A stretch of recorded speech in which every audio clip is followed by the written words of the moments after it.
देखें जी, वो कहते हैं कि कोई मिस कैलकुलेशन होती है, उस मिस कैलकुलेशन के जो नताइज होते हैं उनके कंट्रोल में नहीं होते।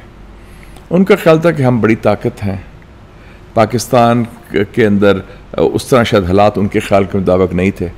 उनका ख्याल था कि हमारे पास शायद वो हिम्मत, सलाहियत, क़ुव्वत और नीयत नहीं है कि हम उनकी जारियत का जवाब दे सकें। तो ये मिस कैलकुलेशन अगर तारीख़ के स्टूडेंट है तो हिटलर ने की थी 1941 में, बड़ा उसका कामयाब जा रहा था यूरोप में कैंपेन।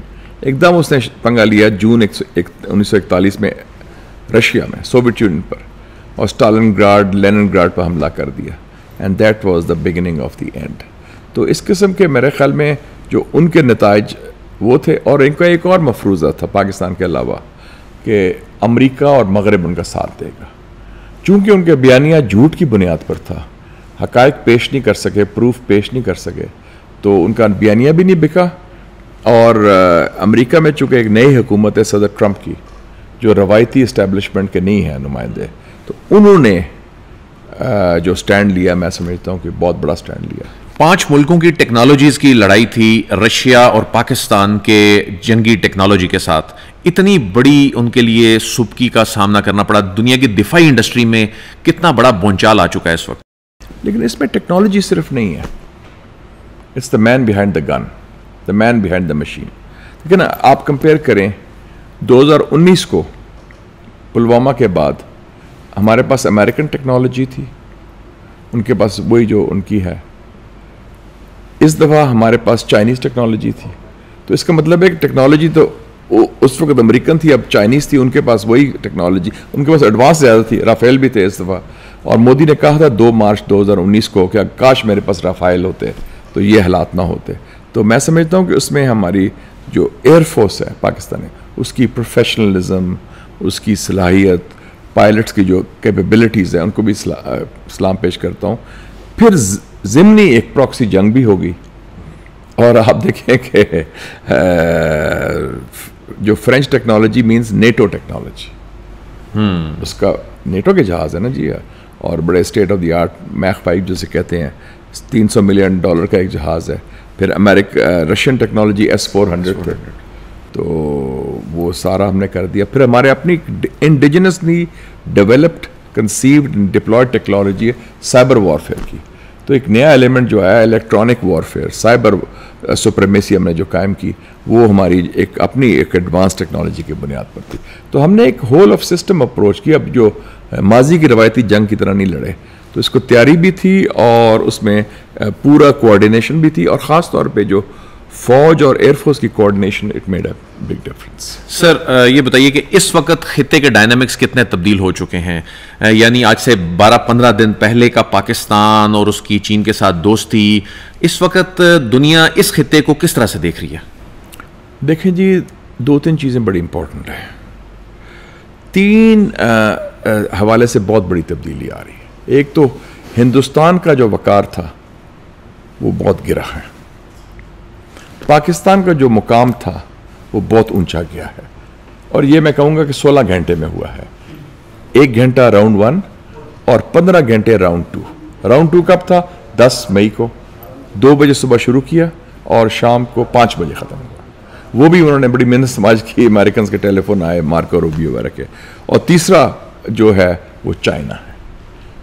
तो अगर विनर्स कह लें तो मैं समझाऊँगा पाकिस्तान में तो हमारे मुसल्लह फ़ौज की क़यादत, army chief general Asim Munir, और air force chief air chief marshal Zaheer Ahmed Babar, और इंटरनेशनली प्रेसिडेंट शी जिनपिंग और प्रेसिडेंट ट्रंप इसलिए कि उन्होंने सफारती सतह पर एक बहुत बड़ी कामयाबी हासिल की वो। और मज़े की बात है, जब से वो आए हैं उन्होंने 2 बड़ी कामयाबियां क्लेम की हैं, दोनों पाकिस्तान की वजह से।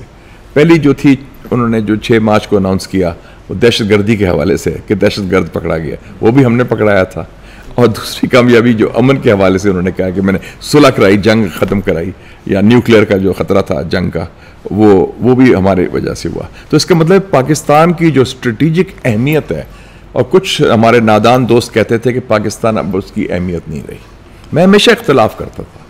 वो कहा जी अब तो ट्रंप आ गया है, अफगानिस्तान इशू ख़त्म हो गया, पाकिस्तान डज नॉट मैटर। मैं कहता एब्सोल्युटली रॉन्ग। सबसे इम्पोर्टेंट खिता दुनिया का ये है जहाँ हम लोकेटेड हैं। China, India, Russia, Iran, Afghanistan, Gulf, Arabian sea, Central Asia, और Pakistan is the centre stage, और we are the only nuclear power in the world जो मुसलमान है। तो उस हवाले से मैं समझता था कि ये तो इस वक्त पाकिस्तान का जो वकार बढ़ा है, मैं समझता हूँ कि ये न्यूक्लियर टेस्ट के बाद सबसे बड़ा ये डेवलपमेंट हुई है कौमी सलामती के हवाले से। सर ये बताइए कि अमेरिका ने तो 2 दफ़ा पहले भी किरदार अदा किया, आखिर अमेरिका के पास ऐसी कौन सी इंफॉर्मेशन आ गई थी, क्योंकि CNN ने इसको रिपोर्ट किया कि ऐसी इंटेल इंफॉर्मेशन थी जो उन्होंने फिर कहा कि भारत से शेयर की और भारत को मजबूर किया कि वो घुटने टेके। क्या आप समझते हैं कि पाकिस्तान की क़यादत जो है फैसला कर चुकी थी कि अब जो है आखिरी हद तक जाना पड़ेगा? नहीं, देखें जी, भारत ने तो घुटने कन्वेंशनल जंग में टेक लिए थे। जब उन्होंने राउंड 2 शुरू किया 7-8 मुकामात पर, हमने जवाब कहाँ दिया 26 मुकामात पर, इंक्लूडिंग ड्रोन्स ओवर दिल्ली। तो वो उधर ऑलरेडी हमारी जो एयर सुप्रीमेसी, टेक्नोलॉजिकल सुप्रीमेसी, फिर हमारे जो मिसाइल सुप्रीमेसी और हमारी साइबर सुप्रीमेसी तो कायम थी। हमने उनका आपका सारा इलेक्ट्रिसिटी ब्रेकडाउन करवा दिया, उनके सिस्टम्स हैक कर दिए। वो तो दे वर ब्लाइंडेड और जैम कर दिए सारे उनके रेडार सिस्टम्स भी। तो वो ऑलरेडी ऑन द डिफेंसिव थे, इसलिए उन्होंने मैसेज भेजा। जो टर्निंग पॉइंट आया ना वो ये था कि जब कोई सुबह के टाइम में हमने अनाउंस किया कि नेशनल कमांड अथॉरिटी की मीटिंग कॉल होगी, उससे मेरे ख्याल में हलचल मच गई, दिल्ली में भी और दुनिया में भी। और आपको याद होगा कि जब पुलवामा के बाद बहरान आया था, इंडिया ने हमला किया था, उस वक्त एक किताब लिखी है अभी, never give an inch, Pompeo जो उनका वज़ीर ख़ारजा है अमेरिका का, उसने कहा है कि मुझे रात को सुषमा स्वराज का फ़ोन आया है जो वज़ीर ख़ारजा थी 2019 में। उन्होंने कहा कि पाकिस्तान न्यूक्लियर हमला करने वाला है, खुदा न खास्ता। हमारा सवाल ही पैदा नहीं, तो ना नीयत है ना ऐसे इरादा है, क्योंकि हम एक ज़िम्मेदार न्यूक्लियर रियासत हैं। लेकिन उनको खौफ जो था, तो वो आप देख लें कि इस दफ़ा भी उन्होंने एकदम फिर उन्होंने एक्ट किया। जब वही लोग जो कहते थे none of our business, it became their business number 1। Sir ये बताएं कि अब जंग बंदी होगी, उन्होंने कहा है कि आपने ब्रॉड सेट ऑफ इश्यूज पे बात करनी है, न्यूट्रल वेन्यू पे बैठना है। आपको वो न्यूट्रल वेन्यू क्या नजर आ रहा है, और ये अब कितनी क्रिटिकल फेज में हम जा चुके हैं? इसमें आपको याद होगा कि क्राइसिस के फ़ौरन बाद एक अनाउंसमेंट आई कि DGISI को कौमी सलामती का मशीर बना दिया गया। मैंने उसी वक्त ट्वीट भी किया, मैंने इंटरव्यू भी दिया, मैंने वेलकम किया। मैंने कहा इसका मतलब है कि मुज़ाकरात के दरवाजे खुल गए कि कौमी सलामती मशीर का मतलब है कि ये तैयारी हो रही है आइंदा के मुज़ाकरात की। और मुज़ाकरात की क्या बुनियाद होती है, वो इंस्टीट्यूशनल होते हैं। सारे इंटेलिजेंस एजेंसी नहीं मुज़ाकरात कर सकते, वो तो इत्तलात फराहम करते हैं। तो उस हवाले से एक तैयारी तो हमारी थी कि नेक्स्ट राउंड में डिप्लोमेसी आएगी। और अब जो न्यूट्रल वेन्यू है, यूनाइटेड अरब एमिरेट्स ने ऑफ़र भी किया है अबू धाबी को। मेरे ख्याल में सबसे अच्छे ताल्लुकात हैं अमेरिका से भी, पाकिस्तान से भी, हिंदुस्तान से। We are ready for that.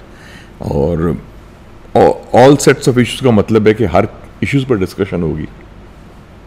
बल्कि मैं सुन रहा था प्रेसिडेंट ट्रंप की स्पीच रियाद में, सऊदी अरेबिया में, बड़ी मुस्बत स्पीच की है।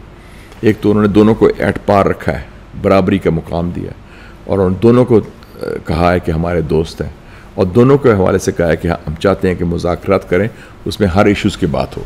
तो ये बड़ी अच्छी बात है कि मोदी के लिए तो बहुत तकलीफदेह है ना कि एक तरफ मसला कश्मीर इंटरनेशनलाइज हुआ, फिर ये वो कहते थे हम तीसरी किसी फ्री को मुदाखलत नहीं करने देंगे। तो वो अमेरिका बादर मुदाखलत तो नहीं कर रहा, वो एक मीडिएशन कर रहा है, जो मैं समझता मुस्बत बात है। मोदी ने कहा है हम तो आज़ाद कश्मीर पे और दहशतगर्दी पे बात करेंगे, और ज़ाहिर है हमने जो मसला सामने रखना है कश्मीर के मामले पे, जो हमारा एक प्रिंसिपल स्टैंस है पहले दिन से है, ये मामला इतनी आसानी से किसी हद तक चले 100% ना सही को 50%, 60% तक कोई हल होता दिखाई दे रहा है, या ये सिर्फ बातों की हद तक होगा? ये दहशतगर्दी तो हमारे लिए बड़ा इंपॉर्टेंट है। इंडिया की रियासती दहशतगर्दी हो रही है। According to the Guardian, according to the Washington Post, 4 सालों में 20 मरतबा हिंदुस्तान ने रियासती दहशतगर्दी पाकिस्तान के ख़िलाफ़ की है। हमारे लिए तो बड़ा इंपॉर्टेंट इशू है, हम तैयार हैं उसके लिए, और बाकी वो डिस्कस कर लें। जहां कश्मीर का नाम होता है हम तैयार हैं डिस्कस करने के लिए, डिस्प्यूटेड टेरिटरी है और मकबूजा कश्मीर का इशू तो हमारा नहीं, वो यूनाइटेड नेशंस का है और वो डिस्कस होगा। अच्छा, अब वो उसका हल सर आपको क्या नज़र आ रहा है? आप इस खिते के डायनामिक्स को समझते हैं, एक्सपर्ट हैं। अब क्या कुछ चुनाव फार्मूला जैसा कोई सूरत हाल बनेगी?